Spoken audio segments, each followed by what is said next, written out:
Hello and welcome once again to the Thrifty Collector. Today I got some good mail in. I got quite a few pieces in. I thought I'd open them up. I do a lot of through the mail. I do pretty much all the sports. I do very little when it comes to celebrity wise. I don't do fun pops or whatever they're called. The reason why I don't do them, they're kind of expensive and they are expensive to mail out. Excuse me. And if I'm going to start collecting action figures, I don't know. But I'm going to go over these. I'm going to let you know when I mail these particular letters out and about how long it took for me to get these back. So we'll start with the full-size one. This one's coming from Tampa Bay, Florida. All right, and this one is Bruce Howard. This is his 1969 card with the Senators. I always like Senators cards. I always like the cards that have guys that are on teams that are no longer around. Get that in there. He did sign with a looks like a blue bull pen. blue pen.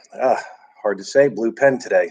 Now I did mail these out at on 9.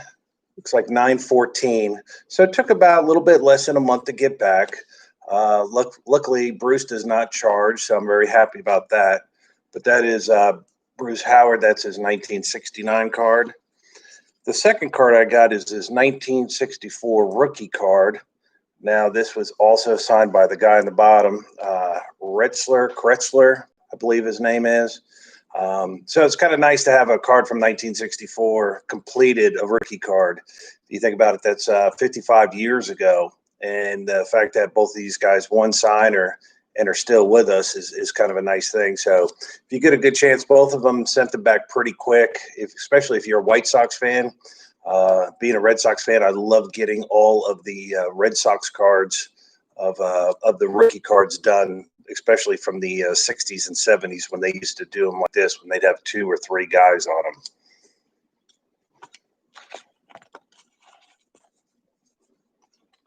This one's going to be hard to get into here. This one was actually taped over to make it difficult for me. This one's coming from Miami, Florida. This is Camilo Pascual. He had a real good career back in the mid-60s. Let's see what we got here. I sent him a letter. Now, I sent this card out on Pascual on 9/28. Now, I did send him $10, and the main reason why I sent him $10 is I think it's a beautiful card. I believe that's the 57 top set. I just had a great, nice, clean, colorful card, which is kind of hard to tell. My lighting is off because I'm actually doing this during the day on a Saturday rather than at night. But once again, he was a Washington senator. Like I said, I like the senator cards. But he was one of the top pitchers in the mid-60s. And I believe he went all the way to about 1970, ended up his career with the Cleveland Indians. Now, I did have a little like Christmas card, and I used that, and I put the card and the money in there to kind of help protect it a little bit because the corners were so nice on it that I wanted to do that. And if you can see, just the coloring of that card is just amazing for a card that's what would it be 60 some years old. So love that card. He did go ahead and he signed the bottom of the card with best wishes. So it's kind of nice when you get a nice cut autograph included with the autograph. And like I said, I did pay $10 for this, but I think it was well worth it to get that card done. And this one is out of North Carolina.